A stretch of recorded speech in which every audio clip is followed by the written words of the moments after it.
Remo, Remo não jogou. Remo não jogou. Foi triste, foi vergonhoso.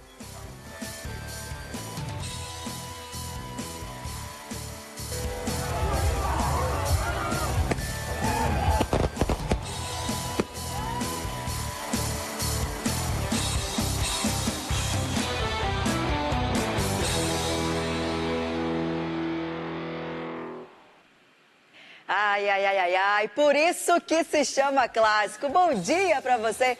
Jogo Aberto Pará já está na área após esse jogaço de ontem, que teve de tudo. Pênalti marcado, pênalti não marcado, gente demitida, time abrindo vantagem e por aí vai. Tudo isso a partir... mano, deu ruim. Tudo isso a partir de agora e, claro, com a tua participação. Você, torcedor bicolor, me fala sobre essa vantagem que o time abriu, a galera da categoria de base jogando muito bem também. E qual vai ser a postura para a próxima partida? Você, torcedor azulino, valeu a pena?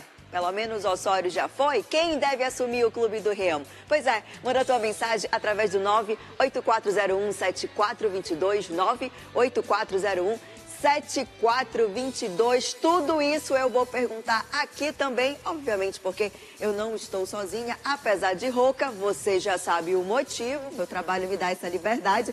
Bom dia para você, Guilherme Guerreiro. Bom dia, Eliane, bom dia, Saulo, bom dia, amigos. Dia seguinte a um clássico emocionante, a um clássico surpreendente, a desdobramentos. É sempre um dia de muita agitação e de muita resenha. E de líquido para a garganta, né, seu Guilherme? Também. Em alguns casos. Depende do líquido. Gostou do jogo de ontem, Saulo Zaire? Gostei do primeiro tempo. O segundo tempo de jogo deixou a desejar do ponto de vista das duas equipes. Eu esperava mais. O Remo não queria, aparentemente. O Paysandu não conseguia, mas o primeiro tempo poderia ter decidido o Campeonato Paraense. Assunto para nós jogarmos aberto ou então chorarmos abertamente aqui. Horas depois de mais um clássico Rei da Amazônia, com o público aquém, mas talvez o pessoal guardando forças para o próximo domingo. Olha, eu acho que esse foi o primeiro clássico em que os dois lados dormiram bem. Paysandu dormiu bem, porque venceu e conseguiu vantagem. O Remo dormiu bem, porque apesar de não ganhar, conseguiu a troca do técnico. Mas vamos ver como foi a partida de ontem no Mangueirão. Público abaixo do esperado. Porém, o que valeu mesmo foi dentro de campo o jogo que aconteceu desta forma. Bora acompanhar os melhores momentos do jogo de ontem. Olha aí, o Paysandu chegando com perigo logo nos primeiros minutos, Saulo Zaire. 1 minuto de jogo. E Guilherme Guerreiro, o Paysandu teve pelo menos 2 chances de abrir o placar. Essa cabeçada do Ítalo tinha 2 minutos e meio, mais ou menos. 2 minutos, quase 2,5. Exatamente. E aí a assistência do Marcinho para o chute cruzado do Caio Belo. O Paysandu, nos primeiros 15 minutos, como disse o Saulo, poderia ter aberto uma vantagem significativa. O Remo atordoado em campo e o Paysandu, como no primeiro repá, começou atropelando. Né? No repá, na minha opinião, o Paysandu foi melhor nos 2 clássicos até agora. No primeiro merecia vencer e não venceu. No de ontem merecia vencer por uma diferença maior e não conseguiu. E no início do segundo tempo também, Eliane, o Paysandu teve um domínio territorial, o Remo continuava exposto e, assim, se tivesse uma qualidade técnica, né, talvez um gás extra para chegar dentro da área com a cabeça erguida, o Paysandu poderia também ter encaminhado aí esse título. Bacana para o Paysandu, que venceu, tem uma vantagem pequena, mas que de algum modo relevante, né? O Remo deve ter novo comando técnico, a torcida vai voltar a se fechar com esse grupo de jogadores. Agora o Remo tem que querer, o Paysandu não pode se acovardar e, sinceramente, tenho quase certeza que vamos ter aí um dos melhores clássicos dos últimos anos no próximo domingo, porque o Paysandu vai trabalhar a questão da motivação, da blindagem ao seu elenco, já está trabalhando isso, e o Remo vai ter um fato novo, né? Ali à beira do gramado, talvez um velho conhecido, e o prenúncio é de fato aí de fortes emoções. Só penso no seguinte, o Paysandu está mais próximo do título, não estou dizendo que vai ser campeão, pelo fato de o Remo sempre sofrer gols, o Paysandu não abrir mão de atacar, até quando tem ali aquele gás, o oxigênio ou coisa parecida, e a tendência de um jogo aberto, trocação pura, e acredito que o Paysandu tem uma ligeira vantagem aí de 1 gol de diferença após os 90 e tantos minutos de ontem, sem chuva, seu Guilherme. Só tem um detalhe, o Remo sempre sofreu gols com o Osório, pela forma de jogar, por colocar o time com marcação alta. Times mais expostos, né? Mais expostos, contra-ataque sempre favorecendo ao adversário, o espaçamento nas entrelinhas. E o Paysandu, ele tem uma compactação, é um time que tem um modelo de jogo bem ajustado, tem as suas limitações técnicas, isso não é novidade para ninguém, mas apresenta uma disciplina tática invejável, e isso a gente tem que dar crédito aos jogadores, obviamente, e também ao Júnior Rocha. O Paysandu consegue a superação, e nesses jogos em que ele é o time reativo, ele se dá muito bem. Claro, não dá para fazer a marcação alta, morder o tempo inteiro, que você não consegue essa intensidade para o jogo inteiro. Mas enquanto deu, o Paysandu foi soberano no jogo. Aliás, o Júnior Rocha falou justamente sobre essa marcação específica, né? De você não vai conseguir ter 90 minutos de pressão. Claro. 90 minutos no ataque, mas também sobre modificações que o Paysandu fez e reforçando a importância do Campeonato Paraense na preparação de um trabalho que vem pela frente, que é o foco a Série C. Bora acompanhar o que o técnico Júnior Rocha falou pós-vitória sobre o Clube do Remo. Vai ter momentos que o adversário vai nos envolver, vai ter momentos que nós vamos envolver o adversário. Essas variações aí durante o jogo vão acontecer. Então, de vez em quando, vai ter que baixar o bloco mesmo, vai ter que ter humildade para marcar. Vai ter que ter variações, né, na hora de se defender, na hora de atacar. De novo, né, a gurizada aí, a rapaziada que entrou, que é da base, né, a maior parte que vem entrando é a rapaziada da base, tem dado conta do recado. Nós temos que ir maturando eles com esse tipo de experiência. E dá nada melhor que o Campeonato Paraense para fazer. Pois é, variações táticas que vão acontecer, né? Como eu falei, não tem como você marcar por 90 minutos, atacar, perdão, por 90 minutos. Agora, 2 pontos me chamam a atenção. 2, o aspecto físico do Paysandu. Que é muito bom. O Paysandu manteve 90 minutos, para mim, com um bom preparo físico, avançando, recuando mesmo quando foi baixando necessário. as linhas no segundo tempo. Exato. E o outro ponto que eu quero perguntar para vocês. Esse, hoje, falando de hoje, tá? É o meio de campo do Paysandu? Marcinho, Pedro Henrique e Caio Melo, que esteve um tempo ausente no departamento médico. Guerra. Para mim é o meio-campo titular deste elenco do Paysandu. Hoje. Pedro Henrique é um jogador acabado, Caio Melo cresceu muito e o Marcinho, na minha opinião, é o craque do campeonato. O Caio Melo veio para ser titular, se machucou ainda depois do primeiro jogo ali contra o São Raimundo. O Brian Macapá pediu passagem, o Pedro Henrique se recuperou. O Paysandu vai criando oportunidades aí, seja com os garotos da base ou então com os caras mais cascudos. O Henrique voltou ao time ontem, né? Já com um problema talvez sarado ali na virilha. O Paysandu vai ganhando peças, oportunidades aí, opções, precisa melhorar muito em relação à Série C. Agora, convenhamos, enfrentou em 2 oportunidades um time de Série A, claro, desmotivadão ali, .com.br, mas o Paysandu teve personalidade para atacar, para defender, para fazer os balanços ali, valorizando as jogadas aéreas. Não está pronto, vai também crescer e decrescer e vai oscilar durante a própria Série C, mas é uma boa notícia, principalmente a chegada desses garotos aí, cascudos, já principalmente na parte psicológica e que tem um potencial de crescimento muito grande. O Paysandu, ele faz o beabá simpático, faz o vai e volta ali, do jeito que todo mundo gosta no futebol, né? Tem gente que só gosta do vai, mas o Paysandu é um time equilibrado e o Remo ontem, eu vi, Eliane, 2 times, o da defesa e o do ataque. 3 zagueiros, 2 meio-campistas, mais à frente, 2 criadores e 3 atacantes. O time da defesa não defendia, o do ataque não atacava e o Paysandu poderia ter fechado o caixão ontem. Pois é, falando em Clube do Remo, ontem tivemos a informação, né, que o Osório foi desligado da equipe, ainda ontem, pós-jogo mesmo, Sim. né? Teve uma situação, Saulo, que até você presenciou, que o Osório, teoricamente, iria falar inicialmente, depois desmontaram tudo e montaram para o Paysandu falar, ou seja, já havia indícios aí de uma possível saída dele. E o presidente Antônio Carlos Teixeira, sempre bem diretão nas suas palavras, falou ontem com a imprensa também sobre essa situação de saída do Osório e possíveis nomes que possam aparecer. Bora acompanhar. O Remo não jogou. O Remo não jogou. Foi triste, foi vergonhoso. Por isso que queríamos que tomar a providência. Aí, tomamos a providência e saiu, porque realmente mostrou. Eu falei com o plantel. Foi vergonhoso. Ele não foi digno de vestir a camisa do time do Remo no primeiro tempo. Eu vim no vestiário, eu não voltei mais para o meu lugar. Eu pedi no vestiário no intervalo, porque o que nós vimos hoje não é digno de um time de Série A. Rapaz, eu não sei quem estava mais chateado aí, se era o Tonhão ou se era o Cacheado, para quem o Tonhão estava respondendo. Os dois estavam chateados. Ele falou, foi triste, foi vergonhoso. Agora eu quero perguntar para vocês, para você, torcedor que está aí em casa.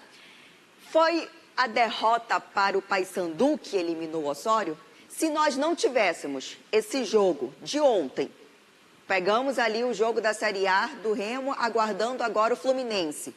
Sem esse jogo contra o Paysandu, o Osório, de fato, teria caído ou iria segurar mais um pouco?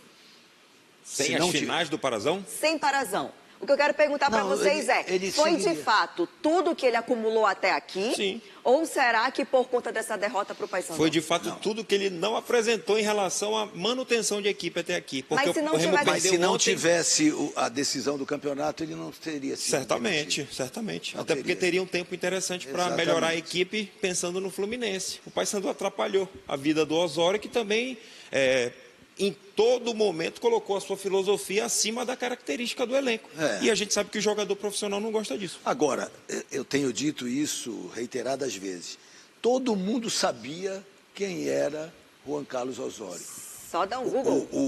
O modelo de jogo, Sim. a linha autoral, ele é inflexível naquilo que ele pensa. Então, ele não ia mudar em função do elenco. Com certeza. O elenco Sem é que tinha que se surpresas, né, adaptar à estratégia dele. E aí, o que eu acho é o seguinte, ele não deveria ter vindo. Para esta aventura, ele não deveria ter vindo. Esse é o ponto. Porque ele não ia mudar, ninguém podia esperar do Osório, esse é o elenco, eu vou jogar de forma reativa. Ele não faz, ele não consegue. Ele não consegue, não, ele não abre mão. Ele joga com 3 zagueiros sempre. Eu acho que a partir do momento em que ele fala que isso é uma filosofia de vida, Pronto. já temos indícios de que ele não vai abrir mão. Independentemente de pressão de torcida, de diretoria, é o estilo de jogo que ele vai começar e vai terminar. E penso mais, eu acho o Osório, ele um bom técnico. Só que você não saber a hora de voltar algumas casinhas, de você mudar. Olha, realmente, gente, eu achava que era desta forma, mas não funcionou. Vamos repensar. Talvez seja a dificuldade de trabalhar com ele, Saulo. Olha, o Osório, diferentemente de 90% dos treinadores brasileiros, ele não escala o time, Liane, para defender seu emprego. Ele injeta a sua filosofia. Exatamente. Doa a quem doer. Pronto. Concordo com o seu Guilherme. Não era para ter vindo. É um cara que não deu certo no São Paulo, no Atlético Paranaense. Eu já falei várias vezes aqui no grupo RBA de comunicação, seja a RBA TV ou Rádio Clube, não iria gostar de trabalhar com o Osório se fosse jogador profissional. Não tinha certeza se ele daria certo ou não. Agora, os jogadores estavam desinteressados no trabalho dele. O Osório, não sei quanto tem na conta corrente, Liane, nas suas aplicações financeiras, mas certamente não precisa desse contrato com o Clube do Remo. Vai ter mercado aí fora do Brasil, talvez na Ásia, na África. Ele já esteve em várias partes do mundo. E assim, em 9 meses, o Remo conseguiu ter o Antônio Oliveira como uma das piores peças que passaram pelo Baianão. Já mudou para o Guto Ferreira, que foi o herói do acesso, e conseguiu piorar um time que estava numa ascendente, subindo de divisão, conseguiu não ter o Guto Ferreira, trazer o Osório, que abaixo, em resultados, foi também bem abaixo do Antônio Oliveira. Ou seja, o Remo também tem que rever essa questão conceitual de treinadores para trazer esse cara dentro de um perfil de atletas que vem sendo formado por agora um ex-executivo. O Guto não deveria ter saído e saiu por capricho, por uma situação criada de bastidores, de desentendimento com o ex-executivo do Clube do Remo, com o Marcos Braz, que aí abriu mão do Guto, foi em busca de um novo treinador, contratou o Juan Carlos Osório, e agora o Guto vai chegar, Vai Pelo chegar? visto, Pois é, vai bora lá. chegar. Vai chegar? Eu trouxe Pelo aqui, visto, vai chegar. a gente trouxe aqui alguns nomes que estão sendo cogitados. E eu trouxe Guilherme Guerreiro de maneira pontual para ele bater o martelo aqui no programa. Então, ó, tivemos alguns Tô batendo nomes aí, coloca aí na tela, de alguns nomes que foram surgindo de ontem para hoje. Guto Ferreira, Léo Condé, novamente, né, antes de aparecer o Osório já tinha o nome dele, Daniel Paulista, que também saiu numa situação complicada daqui, Fernando Diniz e Roger Machado. Alguns nomes que foram citados estão aí no mercado, à disposição. Guerra, o que tu podes falar pra gente aqui, em segredo, em off? Vou falar em off aqui, olhando essa lista aí. Vou começar com o Léo Condé. Está vivendo um momento de reflexão, de introspecção, tá? Daniel Paulista, entendo que não seria a melhor opção para o Clube do Remo, em função da forma como ele saiu. Fernando Diniz é apostar na ousadia de novo, né? É viver de novo. Agora nós vamos sair do osourismo para o dinizismo, né? Não seria uma boa. Roger Machado eu gosto.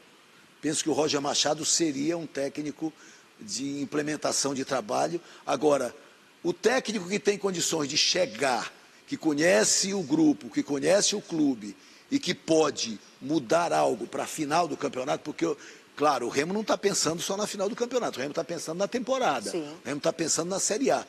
Mas o Remo quer o título, a diretoria quer o título. Isso está incomodando muito. Eu penso que não deveria ter todo esse peso, mas compreendo aí o querer, né? Enfim, o Guto Ferreira é o técnico que vai chegar e vai implementar o seu modelo de jogo, já vai ser diferente. Então ele vai algo... chegar, Guerra? Ele vai chegar. Já foi procurado, negociado? Olha, são detalhes, são pequenos detalhes. Alguns zeros. Não sei se zeros. Um tempo contratual, talvez. Talvez tempo Uma contratual, multa menor. uma multa, um mês a mais, um mês Uma moradia melhorada. Mas o Guto está encaminhado e deve ser. Eu estou vendo aqui a programação do Remo. A apresentação hoje, vai ser o Flávio Garcia. O Flávio Garcia, que vai receber os jogadores hoje 15h30 no Baenão. Estrategicamente, a terça-feira não tem programação. Aqui, documento apresentado agora Não pela tem assessoria do programação até agora, né? Terça sem programação, quarta, 9h30, treino no Bampará Baenão. Quem sabe a terça não seja para a chegada do treinador. Apresentação Pra oficial. apresentação Então oficial. deve aparecer por aqui novamente? Eu imagino que não tem escapatória, é Guto Ferreira na cabeça. Ele está arrumando a necessaire ali, Já tá colocando a organizando. toalha da Tudo mala. direitinho. Ele é o empresário, obviamente. Liane, sobre essa lista aí, vamos lá. Roger Machado é o plano B do Vasco em caso de o Renato Gaúcho não aceitar a proposta. Fernando Diniz, 2 milhões mês no Vasco não vem. Não sei quanto o Remo também quer e pode pagar. Daniel Paulista, na minha ótica, não vai sair do Goiás pelo mesmo preço para vir trabalhar no clube do Remo, onde ele já tem uma rejeição da torcida por tudo que a gente sabe. Léo Condé, como disse o seu Guilherme, está no momento reflexivo da carreira. E o Guto Ferreira é a bola da vez, um cara identificado, chega com status de herói do acesso e vai incendiar, não só o vestiário, mas também arquibancadas e cadeiras do Mangueirão no próximo domingo. Não sei se é um cara indicado para a Série A, mas o Guto é a bola da vez e não tem como fugir disso. Outro estilo de jogo, diferente do Osório. Sim. Uma adaptação que vai ter, lembrando que o Remo tem logo pela frente o Fluminense. Né? Você lembra o Além que o de- Guto fez quando chegou? Ele arrumou primeiro, como ele disse, né? Arrumou primeiro a cozinha. Arrumou o sistema defensivo, Minha organizou filosofia o time. preferida é essa, inclusive. Então, metodologia oposta. Arrumando de trás para frente. Ou seja, por tudo que debatemos aqui, a tendência é que, em breve, Guto Ferreira seja anunciado de novo, mais uma vez, novamente, no Clube do Remo para a sequência da temporada. Ainda falando de jogo de ontem, não podem faltar as polêmicas, senão não é repato. Claro. Ontem já foi estranho que não tivemos chuva. Eu acho que já começa por aí. Que bom. Porém, as polêmicas não podem faltar, como as penalidades. A primeira que a gente vai debater, porque aqui ninguém fica em cima do muro, o Magno ele vem só amanhã, é essa que você vai acompanhar agora, que foi o pênalti marcado a favor do Clube do Remo no segundo tempo do jogo em Aleph Manga. E aí, Guilherme Guerreiro? Bem marcado, mal marcado, você, juiz. Você É um árbitro. pênalti marcável. Marcável. Ou pode ser igual o Magno, muito Não. pênalti, pouco pênalti. Não, pênalti. Nem muito, nem pouco. Pênalti. Agora, percebam como o árbitro titubeou para marcar o pênalti. Ele fica ali, é porque não passa E perto toda do a imagem. lance, né? Ele vai, olha, segue o lance, ele vai, tá aí, olha, vai. Ainda não apontou. Aham. Demorou um pouquinho, né? É, ele estava em dúvida se marcava o pênalti ou o escanteio. Engraçado que a torcida do Remo nem comemorou essa comemoração do pênalti. A torcida comemorou mais a Essa saída do marcação Osório do do que o pênalti. pênalti. E aí, Vale a Saulo marcação. Zaire? Pênalti, claro. Pênalti, claro? Sem querer, mas foi pênalti, claro. Aliás, o Aleph Manga ontem foi neutralizado. Momentos que ele pegava na bola, tinham pelo menos 3. Porém, deixou aí a marca dele na partida, né? Então vamos lá. Para mim, pênalti, para o Saulo, muito pênalti, e para ti? Pra mim, pênalti. Pênalti também. Marcava também. E você aí de casa também pode falar, você torcedor azulino, torcedor bicolor. E também tivemos um outro lance que não foi marcado, mas a torcida do Remo estava falando, não com tanta ênfase, mas foi citado no pênalti no... Bora acompanhar agora. Do Marcelinho, né? No Marcelinho. Olha aí esse lance. E aí, Guilherme Guerreiro? Pênalti ou não pênalti? Para Muito mim, pênalti, não pouco pênalti. pênalti. Para mim, não pênalti. Não marcava. Acho que é o Bonifácio, ele toca na bola, a bola toca no É o Marcelinho. Thalisson. É o É Thalisson. o Thalisson. Olha aí, de outro ângulo. Esse é um ângulo que realmente compromete uma análise de não pênalti, porque você não percebe o toque na bola do Thalisson. Mas há um lance frontal que mostra o toque na bola, a bola batendo no Marcelinho e o Marcelinho dobrando os dois joelhos. Olha aí, bora rever. Há um toque posterior ao toque na bola. Na minha Lance opinião, não pênalti. complicado. Nessa imagem aí, não pênalti. Na imagem de trás do gol, pênalti. Na imagem da TV Cultura, absolutamente nada. Agora, a gente pode pegar alguns atalhos, Liane. O Marcelinho cai sob qualquer contato, não de hoje. O Thalisson tenta tirar o pé. Olha como o Marcelinho cai olhando para a arbitragem, dobrando o corpo e principalmente os dois joelhos. Agora o seguinte, se o árbitro marca esse pênalti, o Paysandu não ia reclamar. Eu não daria, mas se o árbitro marca, o Paysandu não ia Eu reclamar. também não daria. Eu, de imediato, marcaria. Eu iria consultar o VAR, mas de imediato eu marcaria. Nessa câmera eu marcaria. Revendo o lance, eu não marcaria. Mas eu ali no centro, no calor do jogo, de imediato eu E marcaria. na sequência do lance, depois dele mandar seguir, ele está bem de frente para o lance, o árbitro. Está bem aqui, ó. Segue 3 metros do lance. há uma falta a favor do Paysandu e ele para e espera uma sinalização do VAR sobre o lance. E segue o jogo. Eu não marcaria. No primeiro... Muitos torcedores do Remo estão chiando, reclamando. E quer ver outra coisa, Liane? Eu estava de olho no Marcelinho, ele se levanta e não reclama. Pois é, esse foi outro ponto que me chamou a atenção. Após esse lance, a gente não viu os jogadores do Remo em cima do árbitro, gesticulando. Alguns reclamaram, mas o Marcelinho ficou... Pois é, só que para um lance de pênalti e que pode mudar Que vai mudar a história rumo do do jogo. jogo, a tendência que a gente já vê no futebol é todo mundo em cima do árbitro. E não apenas fazendo aquele questionamento prévio. Né? Então eu senti falta, nesse lance especificamente, de ver todo mundo em cima do árbitro justamente para pedir pênalti ou algo do tipo. Sobre isso que tu está falando, Liane, de ninguém se mobilizar para pressionar a arbitragem, o que é uma cultura equivocada do futebol brasileiro, desde a pelada, na hora do segundo gol do Paysandu, os jogadores do Remo, olha, nem se olham, parecia que não tinha acontecido nada. Olha, eu vi alguns momentos aqui, não me falaram, de jogadores do Remo que estavam com a bola no pé, do jeito que eu estou aqui, podendo tocar para seu Guilherme Guerreiro ou Saulo Zaire perto de mim e dando uma segurada, sabe? Uma desacelerada no jogo. Ou então dá uma acelerada extra, uma Jogador forçada. que parece que estava fugindo um pouco da partida, não querendo aparecer. Já tivemos aquela situação lá atrás do Sávio falando sobre o técnico, então... Fica a dúvida, de fato, como estava esse vestiário. E falando sobre gesticular, ontem algo me chamou a atenção. Eu já havia falado em outros momentos sobre o Marcinho, do Paysandu. Eu via em vários lances jogadores da base, o Henrique, o Brian, em cima do árbitro e o Marcinho sempre fora.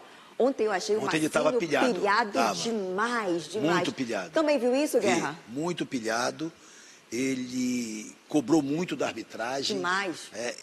Não sei se querendo ser a liderança e poupar os outros jogadores, né? De certa forma, mas ontem ele estava realmente tendo esta postura de cobrança permanente em cima Tomou da cartão arbitragem. amarelo Tomou num cartão lance amarelo. complicado em que, na sequência do lance, eu sei porque foi bem à minha frente, Eliane, ele pisa sem querer no João Lucas e deu a impressão que alguma coisa foi revisada rapidamente lá no VAR. Mas o Marcinho estava ontem pilhado. Isso tem um lado bom e um lado ruim. Ontem foi bom para o Paysandu ter o seu capitão pilhado, fazendo gol e dando assistência. Ainda tivemos outros 2 lances também, que eu vou trazer aqui. Rapidamente não mudou o ritmo do jogo, mas eu achei curioso. O primeiro foi esse que a gente vai acompanhar do Cleiton Pego, né? Obviamente ficou a preocupação nessa situação. Assustador. Né? O técnico precisou fazer modificações. Pós-jogo, o executivo do Paysandu, Marcelo Santana, questionou sobre cartão vermelho e por aí vai. Mas, obviamente, no momento desse fica a preocupação. Cleiton Pego, que agora ele vai ter repouso em casa, né? E acompanhamento médico também pós essa situação. A diretoria do Paysandu já disse que está tudo bem, graças a Deus com ele, mas não deixa de ser. Ele fez uma tomografia ontem, nada constatado, foi liberado, está em casa. E o protocolo FIFA de concussão cerebral é de 5 dias. Então, se for o caso, ele pode sim ser utilizado no jogo do próximo domingo. Não entendo que o Marlon mereceria um cartão vermelho nesse lance. Foi uma disputa de bola. É verdade que o Marlon acabou atingindo com o ombro, com o braço, o Pego, mas não daria, para mim, lance de disputa de bola. A gente fica... E a recuperação plena para o Pego é o que a gente pede. A gente fica nessa expectativa, até porque vem sendo titular no time do Paysandu. A gente vai para um rápido intervalo e na volta eu quero ouvir você, torcedor bicolor, torcedor azulino, pode desabafar, pode chorar, pode comemorar. Fica à vontade aqui no Jogo Aberto Pará.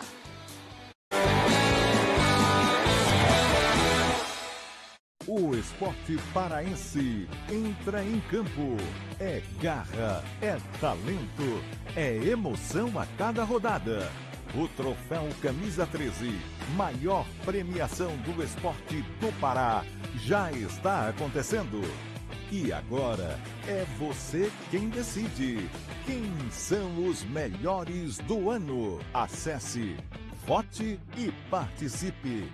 Um voto por CPF a cada rodada. Troféu Camisa 13, ano 34. Tradição que reconhece quem faz o esporte paraense brilhar. Patrocínio Amaral Costa, 70 anos. Especialista em cuidar de você. Centro Universitário Fibra. Uma questão de qualidade. Portugal. Seu lugar é aqui. RR Pneus, tem sempre uma RR perto de você. Organização ZF Comunicação e Marketing. Realização RBA TV, afiliada Band.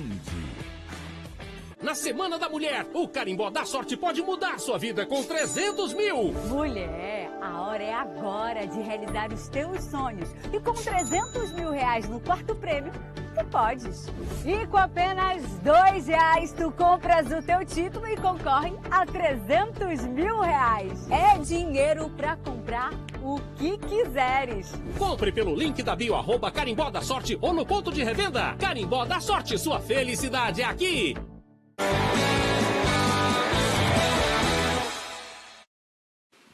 É isso, de volta para falar com você, torcedor bicolor azulino que tá ligado aqui no programa. Pode mandar a tua mensagem, bora acompanhar o que a galera tá falando desse time, saídas, chegadas e por aí vai. Bom dia, Eliane Saluzari, bom dia para essa lenda da rádio, Guilherme Guerreiro. Ontem era pro Paysandu ter matado o jogo, mas vamos pro próximo com moral. Marcos Souza da Pratinha 2, é isso. Bom dia, Eliane, já tava na hora desse técnico ir embora. Agora tem que contratar 2 zagueiros bons. Essa zaga aí é muito fraca. É o Ronaldo da Pedreira. Ronaldo, eu acho que era zagueiro que o Osório queria também. Bom dia, galera do Jogo Aberto. Graças a Deus esse técnico foi embora. O Leão vai virar esse jogo. É o César do Tapanã. Bom dia, Eliane Coelho. Eu ainda acredito no título paraense. É só termos os pés no chão e jogar futebol. É o Clodoaldo de Marituba, confiante que o Remo pode virar essa página.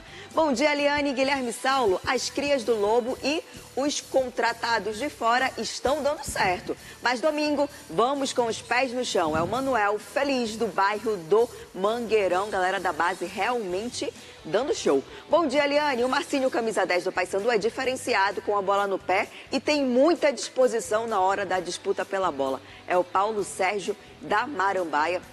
Também acho o Marcinho um baita de um jogador. Bom dia, Eliane.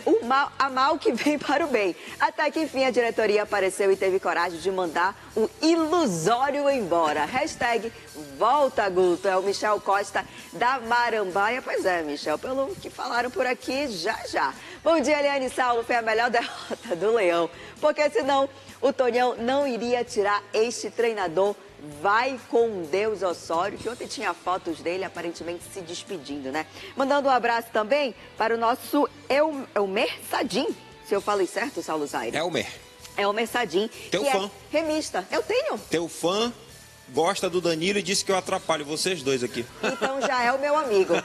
Aí eu já gosto dele. Também abraço para o nosso amigo Paulo, daqui da RBA, que hoje ele acordou meio borocochô, meio pra baixo. Bufino. Bom dia dele foi diferente. O Paulo do financeiro? Exatamente. Todo mundo quer falar com ele essa semana. Rapaz, eu fui dar bom E ele dia, não quase que ele atende não ninguém. aparece. Ele não atende Quase ninguém. que não aparece, é isso. Não atende Guerra, muito obrigada. Sempre Obrigado. aqui com a gente. Você Prazer estar aqui com já vocês. é daqui da equipe do Jogo Aberto Pará. Estamos juntos. Saulo Zaire. Até a próxima. Amanhã, Sim, a volta de quem? assim a gente espera. Guto Ferreira ou Danilo Será? Pires? Ou os Os dois? dois. Eu ia fazer uma piada errada. Vamos parar por aqui, pelo amor de Deus. É isso, Saulo Zaire. Amanhã estamos de volta. Obrigada pra você também. E, ó, bora acompanhar.